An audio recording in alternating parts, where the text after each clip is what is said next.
Esto es Hawái, el grupo de islas más aislado de todo el planeta, situado a más de 3.862 kilómetros de la costa de California. Desde el aire parece una isla paradisíaca, pero la historia de sus animales y plantas, desde la llegada del hombre a la isla hace 1.700 años, es muy alarmante. Esto es un vivo ejemplo en miniatura de lo que el hombre le ha hecho al planeta, nuestro hogar. En términos ambientales, el empobrecimiento ha sido terrible. Las islas pequeñas son particularmente vulnerables a los cambios ambientales que a menudo se derivan de la presencia del hombre. Hasta hace poco, Hawái poseía más especies de plantas y animales que cualquier otro grupo de islas en la Tierra. Hermoso, pero las apariencias engañan. Hoy en día, la riqueza biológica de estas laderas, bosques y tierras bajas, alguna vez habitados por especies únicas, ha sido despojada de sus riquezas biológicas. Estas islas son una advertencia importante de las pérdidas ecológicas que pronto pueden producirse en el planeta. Cientos de especies animales y vegetales han desaparecido desde que el hombre llegó a Hawái. Y no cabe duda, según las investigaciones realizadas aquí y en otras islas, que la presencia humana en cualquier isla conlleva una cuantiosa pérdida de especies. Si queremos controlar nuestro impacto en el ambiente, es necesario que comprendamos por qué debe ser así. En el mundo entero, desde los trópicos hasta los casquetes polares, vive una extraordinaria variedad de especies. Hasta ahora se han contado 1,5 millones, pero podría haber hasta 100 millones de especies. Esta enorme abundancia de vida es conocida como biodiversidad. Es esa biodiversidad la que hoy se ve amenazada por la especie humana que busca satisfacer sus necesidades biológicas.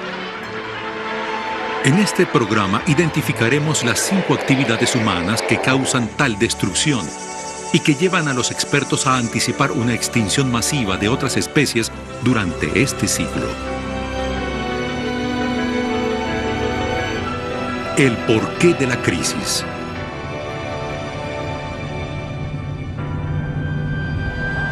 En primer lugar, debemos tener una idea de la magnitud que debe alcanzar ese cambio ambiental para que se produzca una gran extinción mundial. Retrocedamos entonces 65 millones de años en la historia hasta el momento de la última gran ola de extinciones que redujo a los dinosaurios a fósiles para nuestro estudio y exhibición.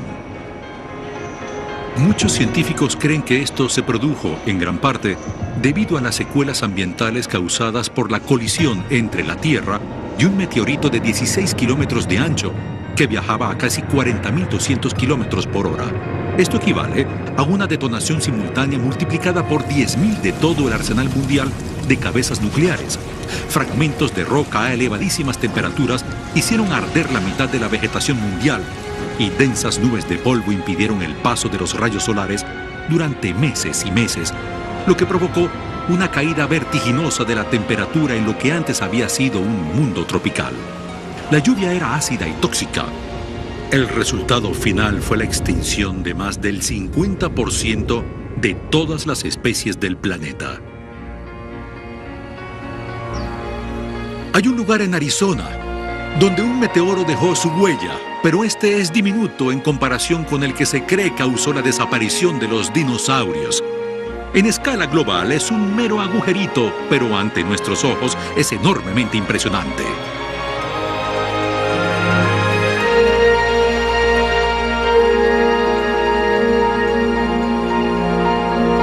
Muchos opinan que el impacto del hombre podría representar para el resto de las especies de la Tierra lo equivalente a una colisión contra un meteorito.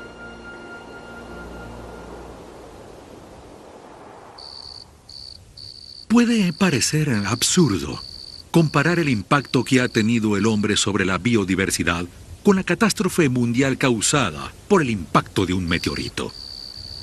Pero existe abundante evidencia de que estamos al borde de un devastador acontecimiento de extinción. Por eso la comparación no es descabellada. Y si queremos ver lo que la humanidad le ha hecho al ambiente, un buen lugar para comenzar Es África, cuna de la humanidad misma.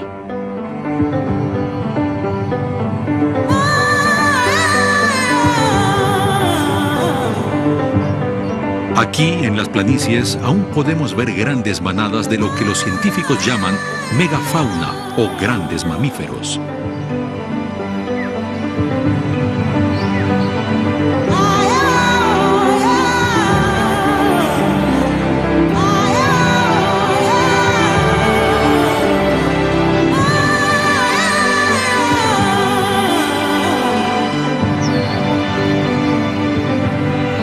¿Por qué hay que venir a África para ver estas manadas de grandes mamíferos?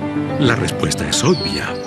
Es el único lugar habitado por estos. En cualquier otro lugar del planeta jamás los veríamos. Pero no siempre fue así. Hace 50.000 años, había manadas numerosas de mamíferos grandes en todos los continentes, excepto en la Antártida.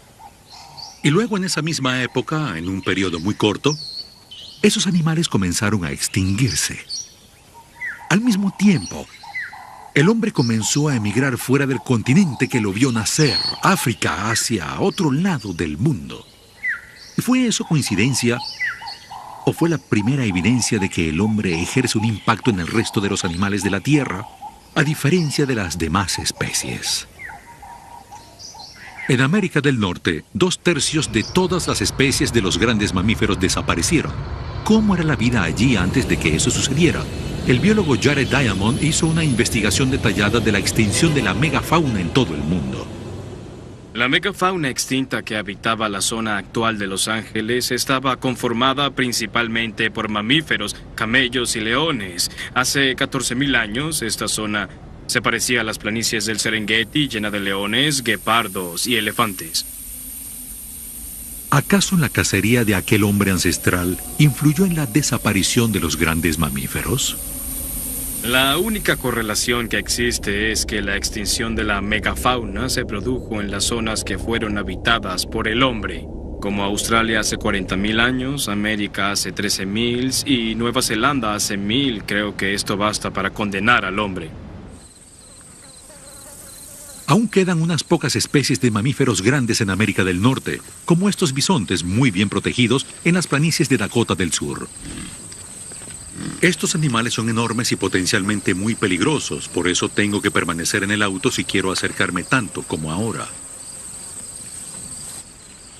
Sin embargo, estos bisontes son pequeños en comparación con los animales que alguna vez poblaron estas tierras. Por ejemplo, el mamut, el enorme elefante africano, los tigres dientes de sable, un perezoso gigante de 3 toneladas y un castor del tamaño de un oso.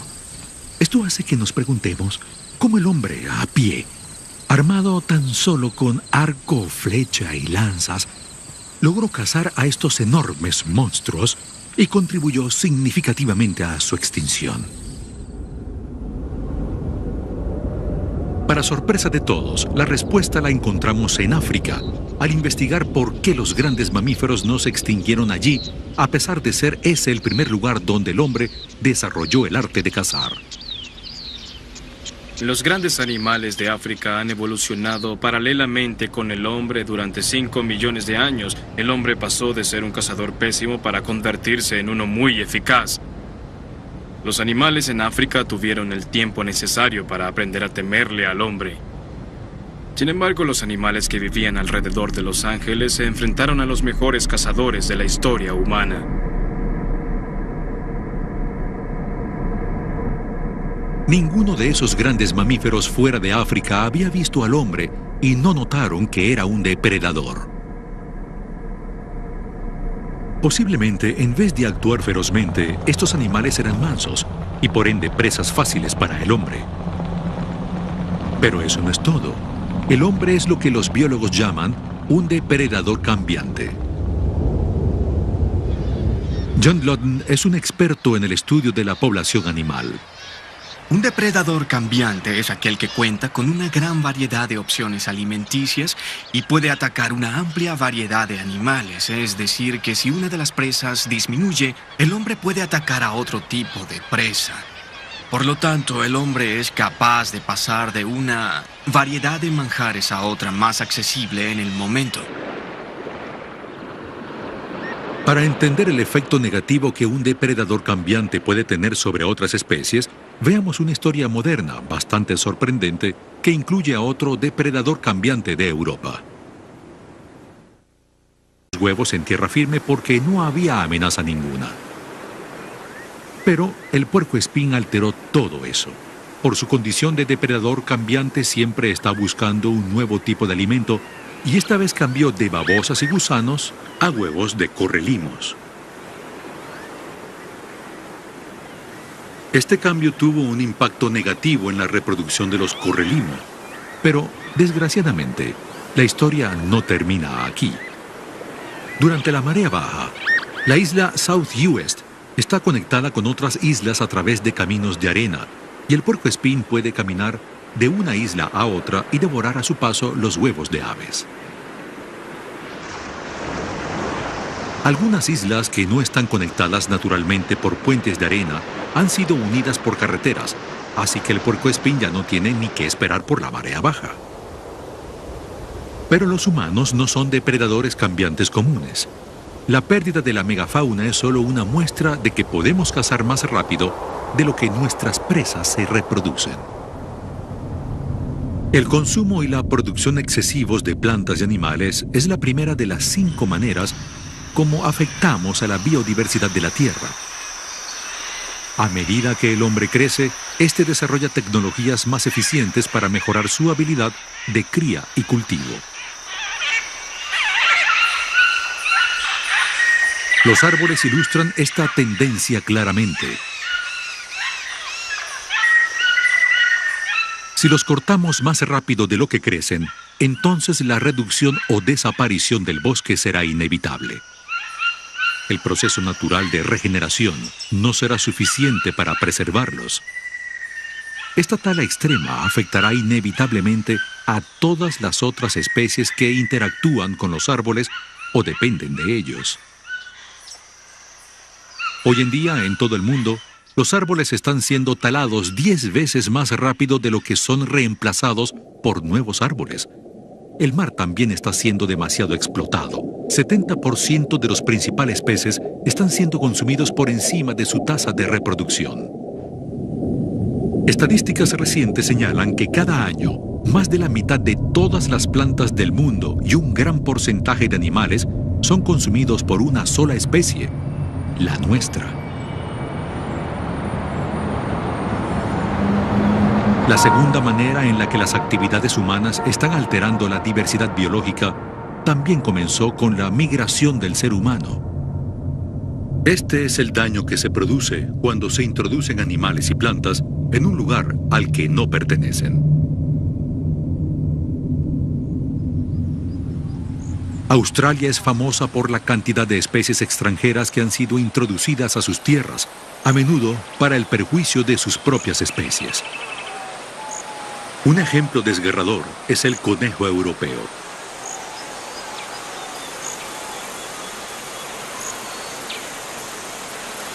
Sin sus depredadores naturales y enfermedades propias, a veces se produce una superpoblación de conejos en Australia. Estos conejos pueden arrasar con cientos de kilómetros cuadrados de zonas de pastoreo, lo que afecta a todos los demás seres vivos que allí habitan. La superpoblación finalmente también afecta a los conejos, pues estos se mueren de hambre.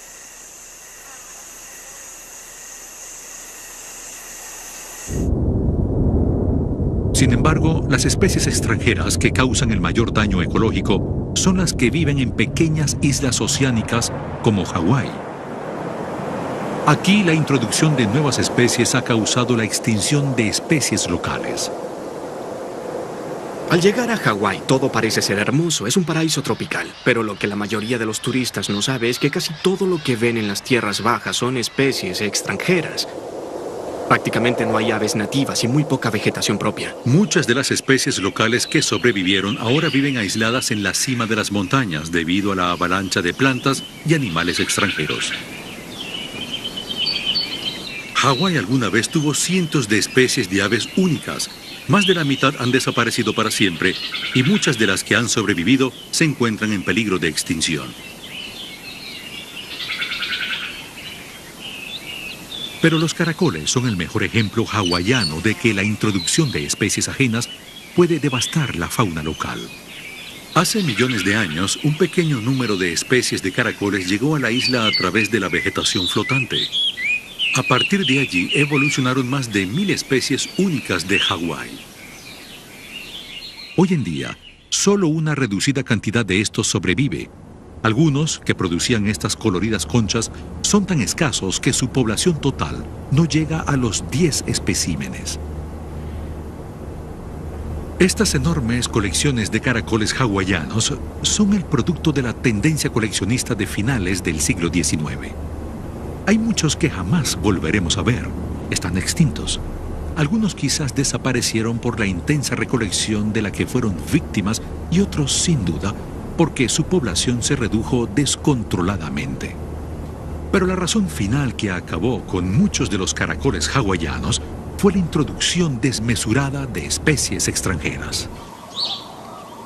La rata fue solo una de las más nefastas llegadas, ya que a su paso devoraba grandes poblaciones de caracoles de tierra y perjudicaba tremendamente a aquellos que vivían en grandes cantidades en los árboles. Las cosas empeoraron con la introducción del cerdo y la cabra, que destruyeron las plantas en las que vivían los caracoles y por ende causaron su extinción. Pero esto no es todo. Caracoles extranjeros fueron introducidos en la isla.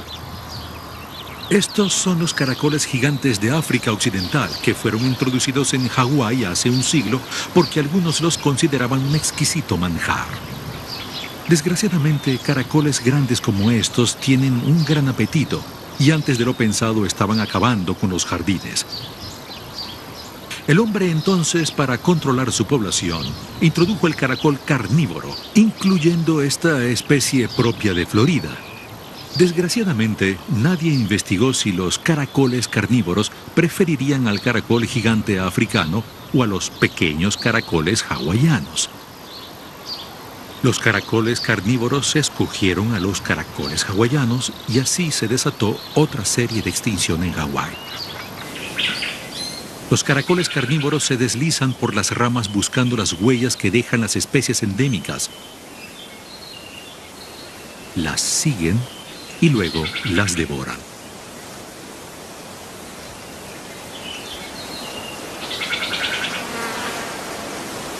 Los caracoles carnívoros avanzan en Hawái a una velocidad de 1 kilómetro al año, destruyendo poblaciones locales de caracoles a su paso. La introducción de especies extranjeras, cosa que a menudo hacemos sin pensar, es la segunda forma como dañamos la diversidad biológica. La tercera y más dañina de todas es la destrucción de los hábitats.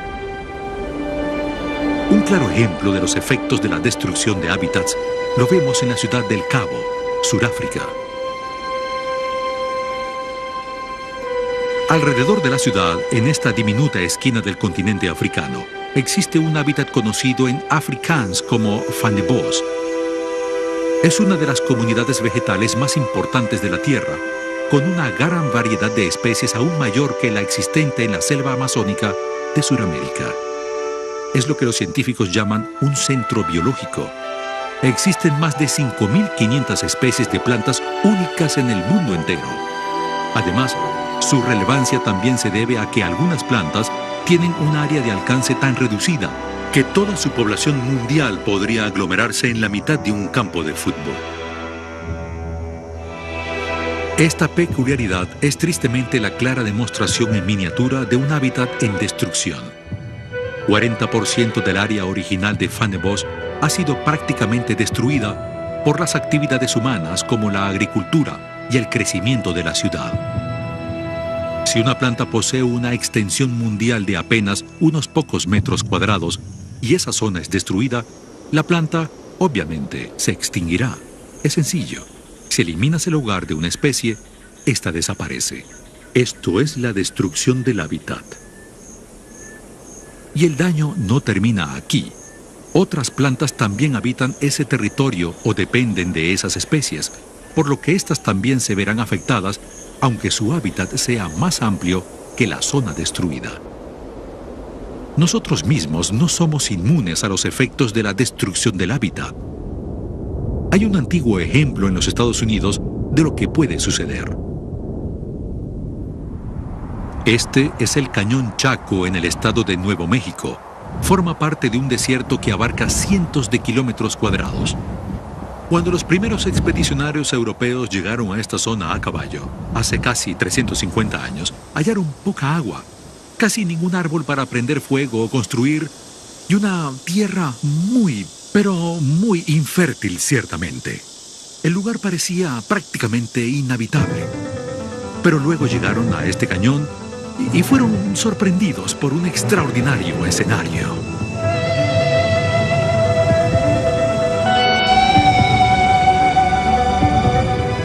Esto es el asentamiento de Pueblo Bonito, solo una de las varias construcciones de este desierto.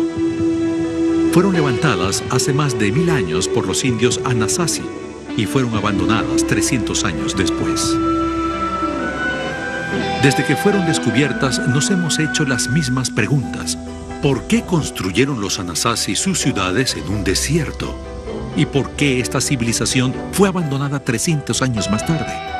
Conocemos las respuestas, pero no dejan de sorprendernos, porque son tan importantes para nuestra civilización como lo fueron para los Anasazi hace miles de años. Pueblo Bonito era una construcción de 5 pisos, el edificio más alto de América del Norte hasta la llegada de los rascacielos de acero a finales del siglo XIX. Se utilizaron cerca de 215.000 vigas de madera en las construcciones que alguna vez existieron en el cañón. No solo nos intriga por qué los Anasazi vivieron aquí, sino cómo. ¿Dónde encontraron los árboles necesarios para la construcción y la leña para el fuego? Hay indicios de la existencia de plantaciones y sistemas de regadío, pero el nivel freático está debajo de la superficie y los Anasazi no tenían bombas para extraerla. Fue necesario realizar un arduo trabajo de investigación para descifrar el misterio del Cañón Chaco, e inesperadamente la clave de todo nos la dio un roedor de las montañas rocosas llamado rata maderera.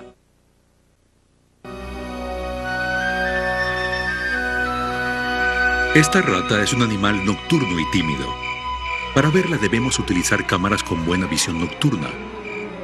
Vive en madrigueras y en las noches sale a recolectar palillos, hojas de pino y cualquier cosa que pueda transportar, para luego depositarlo en un montículo encima de su madriguera. Este montículo es su área de baño. En algunas ocasiones estos basureros son utilizados continuamente por más de 100 años antes de ser abandonados. Con el pasar del tiempo, el nitrógeno gotea y se cristaliza, y el basural se solidifica y por eso resiste intacto durante miles de años a este clima seco y cálido. Los basurales fósiles son como máquinas del tiempo. Son un registro natural y acertado de la vida vegetal que existía en la época de su elaboración.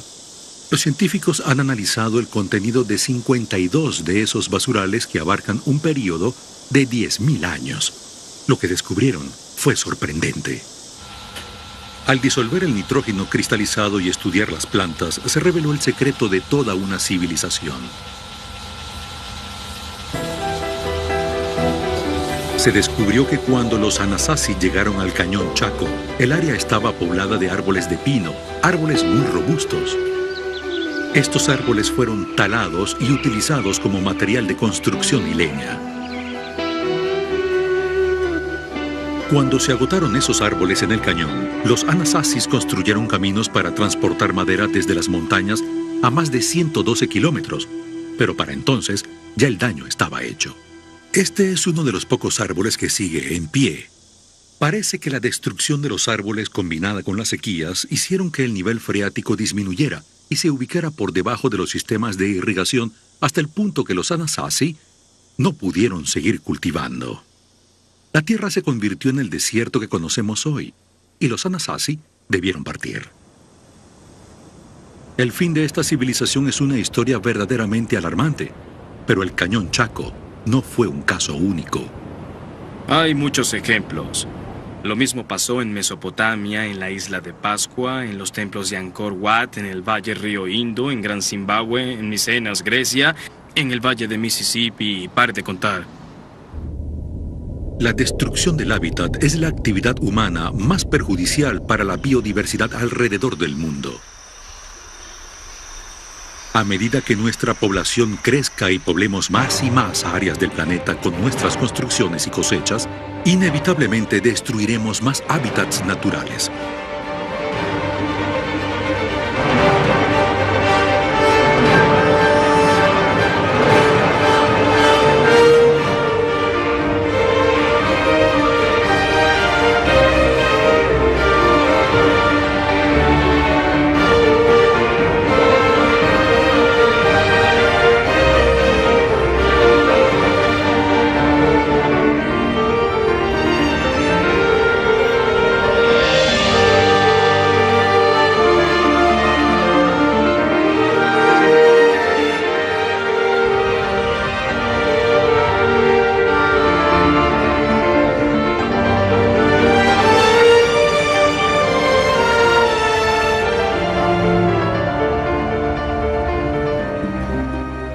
El daño que hemos provocado en el medio ambiente mundial ha llevado a que muchos se pregunten si el hombre es una especie destructiva.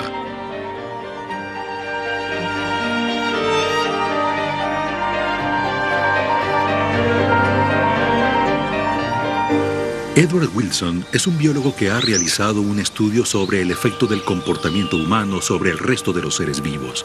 Me parece injusto catalogar a la especie humana como maligna, aunque en la actualidad sí estamos destruyendo el medio ambiente de forma muy eficiente.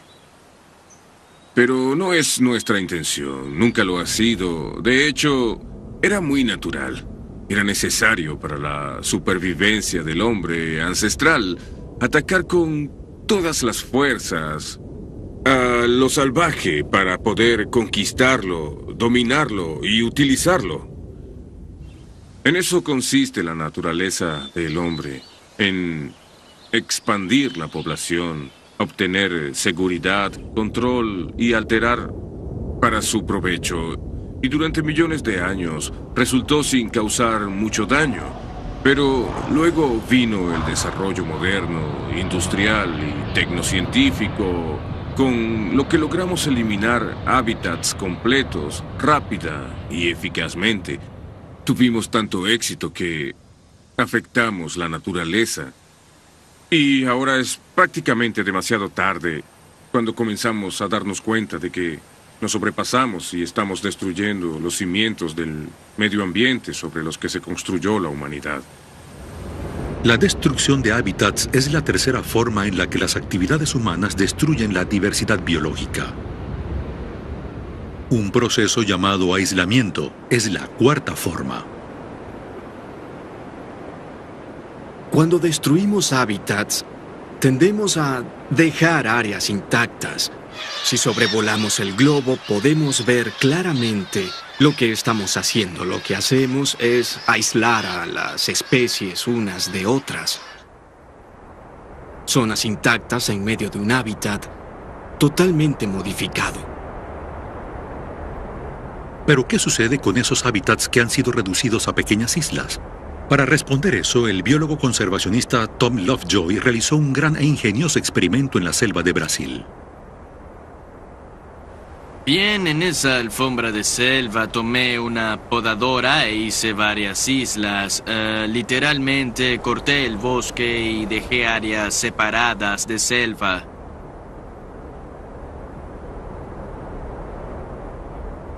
Aunque las áreas que han sido cortadas ya comienzan a reproducirse, solo se encuentran unas pocas especies debilitadas. Es decir, que las islas de selva, como este rectángulo oscuro, siguen estando aisladas. Se descubrió que estos islotes de selva cambiaron desde el centro hacia los extremos, y si se observa con cuidado, cerca de los límites de esas islas es donde desaparecen más especies. Estas continúan desvaneciéndose incluso hasta después de 20 años, bien sea por las condiciones alteradas o porque las islas no eran lo suficientemente grandes para sustentar sus poblaciones. Los resultados eran generalmente los mismos, bien sea en un islote experimental o en un área de la selva dividida por una carretera. Un claro ejemplo de los efectos del aislamiento es el de las aves que persiguen a las hormigas guerreras en búsqueda de alimento. Se han realizado estudios para descubrir si esos cucos hormigueros vuelan de un tramo de selva al otro. Estas aves dependen de las hormigas guerreras para su alimentación, pues estas últimas vagan por el suelo de la selva en búsqueda de insectos.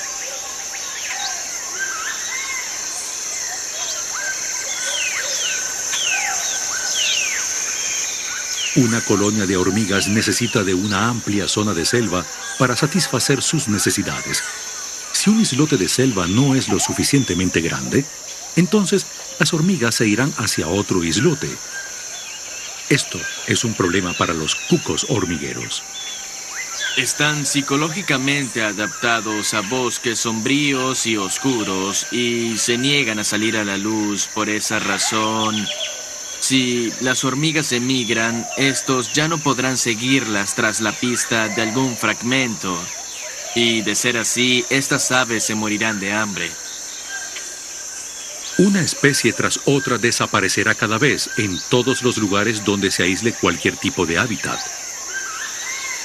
La razón es que se simplifica el ecosistema y hay una pérdida en el número de especies y al final tenemos un ambiente muy empobrecido en comparación con el ecosistema de un comienzo.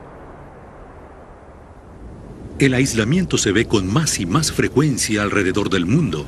Incluso las reservas naturales son islas y mientras más pequeñas sean, más vulnerables son sus habitantes. De hecho, un gran número de especies necesita habitar islotes enormes.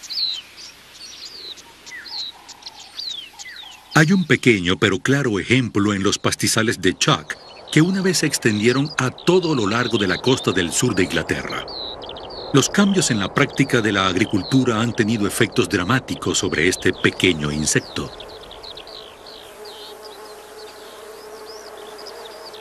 Como muchos animales y plantas, la zona que habita la mariposa saltadora de motas plateadas es muy particular.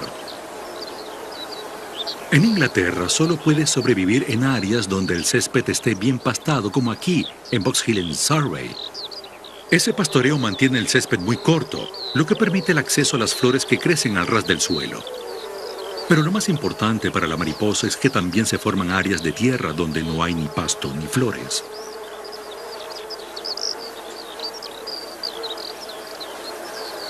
Estas áreas desnudas de tierra son cruciales para la mariposa porque se calientan rápidamente bajo el sol. Las mariposas se asolean sobre estas tierras para aumentar la temperatura de su cuerpo. Solo después de eso pueden volar y poner sus huevos en los pastos de los alrededores. El hogar de la mariposa saltadora de motas plateadas ha sido actualmente reducido a un pequeño número de islotes de pastoreo. Estas pequeñas mariposas no vuelan más que una corta distancia sobre suelo inapropiado, por lo que no se trasladan de una isla a otra.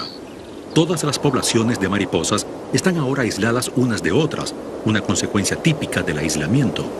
Si una terrible enfermedad llegara a eliminar una colonia, esa área no podría ser naturalmente repoblada.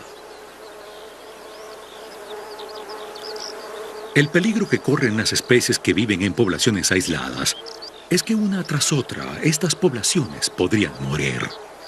Si no se hace nada por salvarlas, entonces, antes de lo pensado, muchas especies desaparecerán. Y si su área de alcance no es muy grande, irremediablemente pronto se extinguirán. La destrucción gradual de las poblaciones causada por el aislamiento de los hábitats es la cuarta manera como el hombre afecta el medio ambiente. La quinta razón es la contaminación.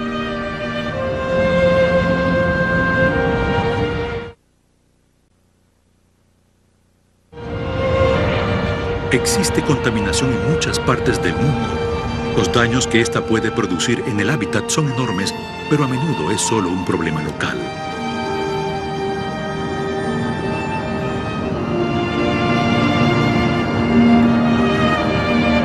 Sin embargo, hay un tipo de contaminación que podría traer consecuencias mundiales.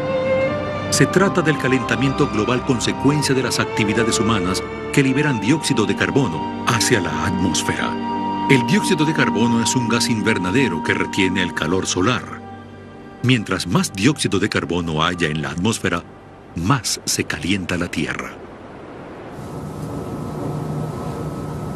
Stephen Schneider es un científico que ha estudiado tanto los cambios climáticos como sus efectos en el mundo natural.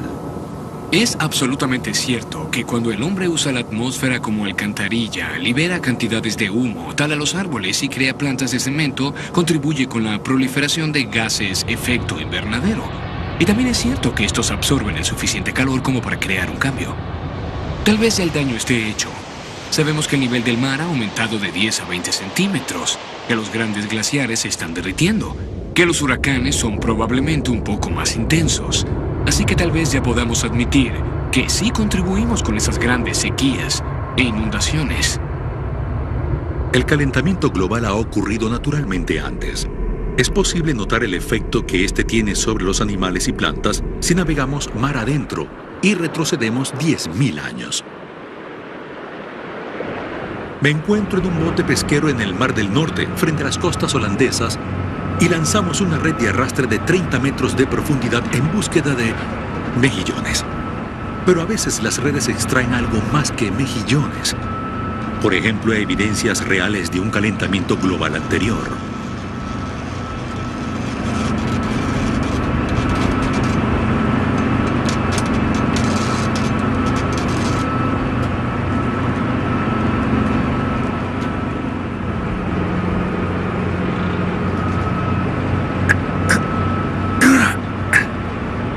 Estrella de mar, navaja, estrella de mar.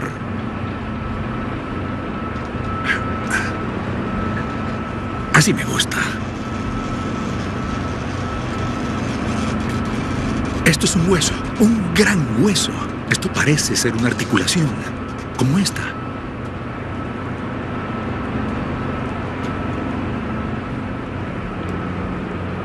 Esto parece un diente. Es el diente de un pequeño caballo. Pero esto no es nada comparado con lo que hemos encontrado aquí. Vean esto. Todo ha sido extraído de este mar. Un colmillo de mamut. Y esto es la articulación del hombro. Así. Y también perteneció a un mamut. Y esto tal vez sea lo más convincente. Nadie duda que sea bastante extraño. Es un diente de mamut. Estas son sus raíces. Este es el enorme cuerpo del diente que iba incrustado en la mandíbula. Y esta es la superficie de la mordedura. Una demostración espectacular de que hace 9, 10 o 11.000 años esta zona marítima era tierra firme y los mamuts la habitaban.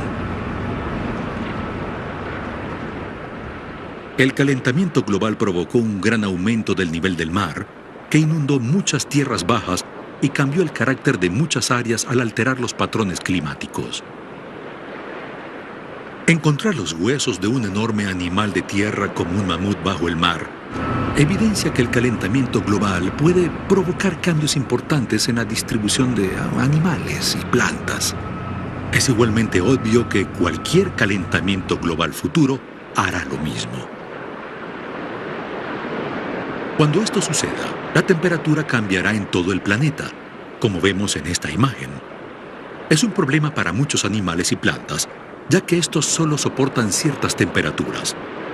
Si el clima cambia, estos deberán emigrar para sobrevivir. Ejemplo, cuando el clima se calentó después de la última glaciación, los robles emigraron hacia el norte y el sur debido a los cambios de temperaturas. ¿Cómo hace un roble para trasladarse? La respuesta es muy lentamente. Los animales transportan sus semillas. En el otoño, las ardillas y los rendajos entierran maíz para los meses de invierno, pero muchas veces olvidan dónde está enterrado el alimento y esas semillas germinan. Si se produce un calentamiento global, las semillas enterradas en el norte germinarán, mientras que las del sur, donde hace mucho calor, morirán. Es decir, que en el norte pronto aparecerá un bosque. Este proceso toma miles de años, pero hoy en día parece que el calentamiento mundial se produce más rápido que nunca. No es como cuando terminó la glaciación hace 15, 10, 12.000 años atrás y los árboles emigraron hacia el norte, no en el estricto sentido de la palabra, sino que los animales transportaron sus semillas. Ahora pensamos que todo puede renovarse rápidamente, no en 1000 o 5000 años, sino en un siglo. Y además queremos exigirle a la naturaleza mientras construimos fábricas, granjas, autopistas y áreas urbanas. Es increíble. Es esta combinación de factores, nuestras alteraciones con el cambio climático, lo que nos preocupa a la mayoría de los que trabajamos con el medio ambiente, además de la habilidad del planeta para soportar el cambio en la biodiversidad en este siglo. Estas son las 5 maneras de perjudicar al planeta: el excesivo consumo y producción, la introducción de especies extranjeras, la destrucción de los hábitats, la creación de pequeños hábitats y finalmente la contaminación atmosférica. El cambio como tal no tiene necesariamente que ser destructivo cuando sucede lentamente. Sin embargo, estos 5 factores suceden a un paso muy apresurado. Parece que las razones detrás de la pérdida de las especies hoy en día hacen que el cambio sea único entre las grandes olas de extinción que han sucedido hasta ahora. El científico Sir Robert May es una importante autoridad en lo que a crisis biológica se refiere. Los dinosaurios probablemente desaparecieron por causa del impacto de un meteorito, es decir, un impacto externo.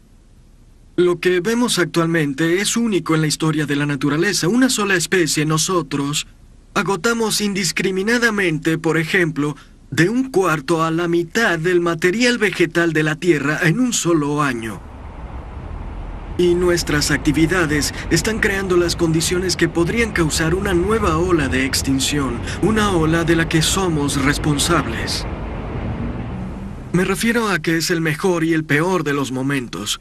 Nunca ha habido una época más emocionante en el mundo porque empezamos a leer el auténtico libro de la vida. Y tenemos 2 opciones. Una, el potencial para usar nuestro entendimiento y ser buenos administradores y cuidadores de este mundo maravilloso que hemos heredado, o por el contrario podemos producir más basura para nuestra comodidad. No creo que vaya a haber una catástrofe ambiental terrible o un Armagedón. El mundo no se detendrá mañana. La verdad es que el mundo se convertirá progresivamente en un lugar menos hermoso e interesante. Si te gustan las ratas, gatos y los pinzones y no te molesta verlos donde quiera que vayas, entonces la pobreza biótica depende de ti. Pero si tú y tus descendientes quieren vivir en un planeta interesante en el que haya riqueza biológica, variedad de especies y ambientes naturales llenos de sorpresas y estética, entonces la conservación de las especies depende de ti. Creo que si educamos a la gente, la hacemos entender y creamos conciencia, podremos lograr que todos cambien de actitud y hagan cosas increíbles por el medio ambiente.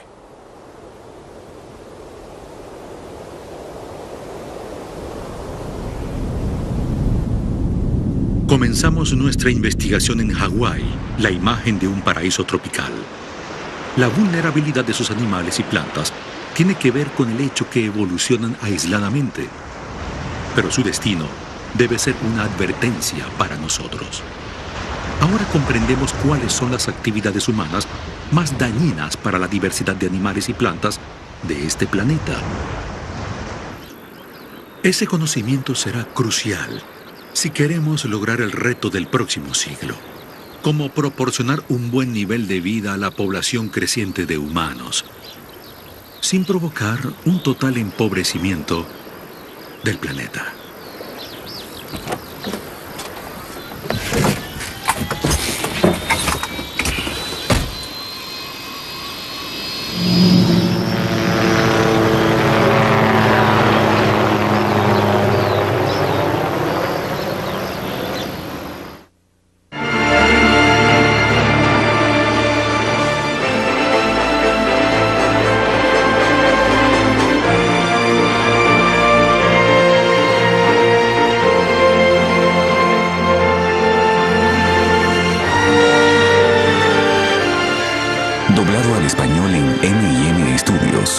Caracas, Venezuela.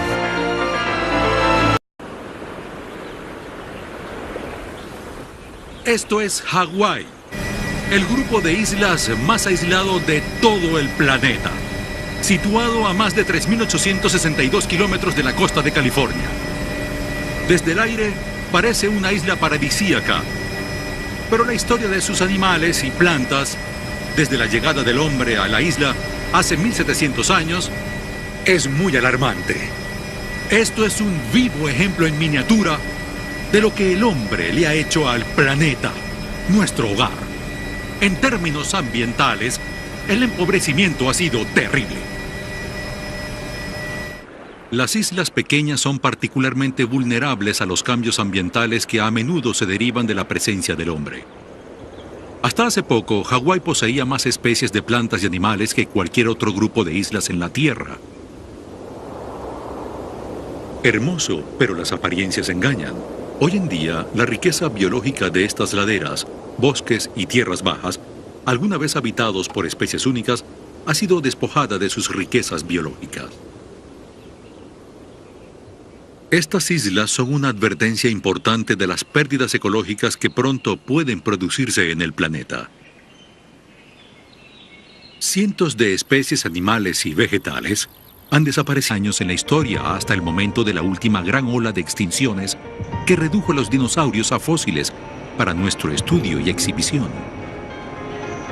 Muchos científicos creen que esto se produjo, en gran parte, debido a las secuelas ambientales causadas por la colisión entre la Tierra y un meteorito de 16 kilómetros de ancho que viajaba a casi 40.200 kilómetros por hora. Esto equivale a una detonación simultánea multiplicada por 10.000 de todo el arsenal mundial de cabezas nucleares. Fragmentos de roca a elevadísimas temperaturas hicieron arder la mitad de la vegetación mundial y densas nubes de polvo impidieron el paso de los rayos solares durante meses y meses, lo que provocó una caída vertiginosa de la temperatura en lo que antes había sido un mundo tropical. La lluvia era ácida y tóxica. El resultado final fue la extinción de más del 50% de todas las especies del planeta. Hay un lugar en Arizona donde un meteoro dejó su huella, pero este es diminuto en comparación con el que se cree causó la desaparición de los dinosaurios. En escala global es un mero agujerito, pero ante nuestros ojos es enormemente impresionante.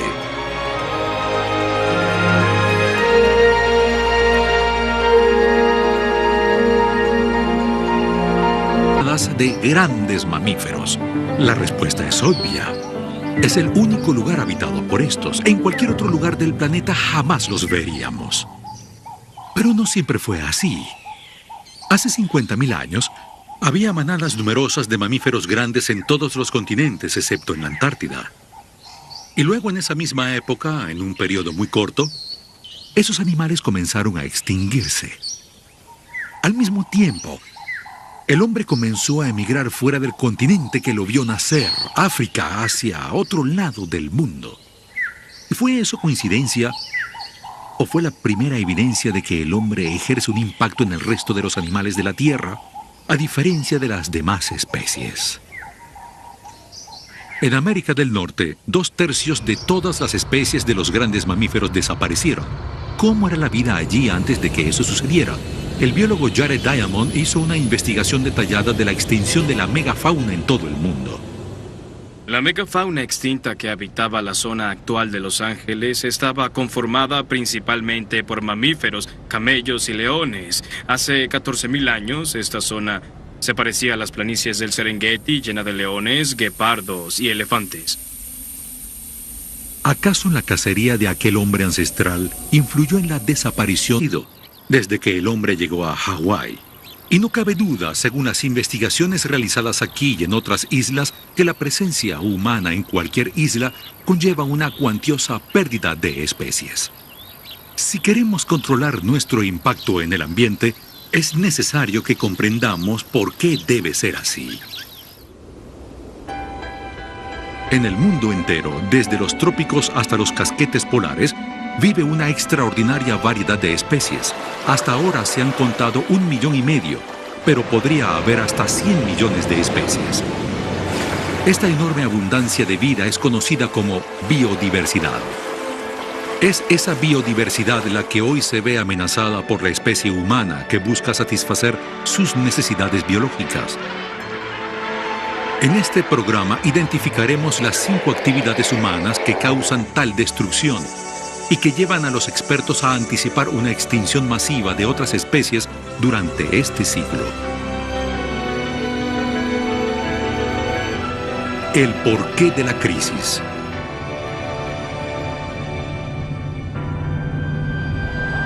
En primer lugar, debemos tener una idea de la magnitud que debe alcanzar ese cambio ambiental para que se produzca una gran extinción mundial. Retrocedamos entonces 65 millones de años. Muchos opinan que el impacto del hombre podría representar para el resto de las especies de la Tierra lo equivalente a una colisión contra un meteorito.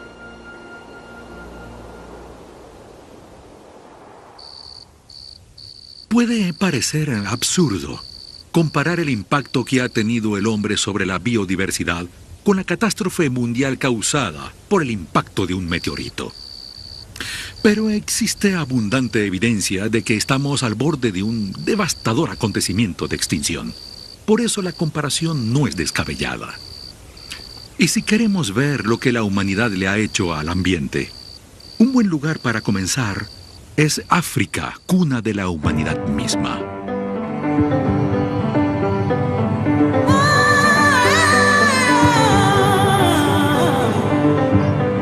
Aquí, en las planicies, aún podemos ver grandes manadas de lo que los científicos llaman megafauna o grandes mamíferos.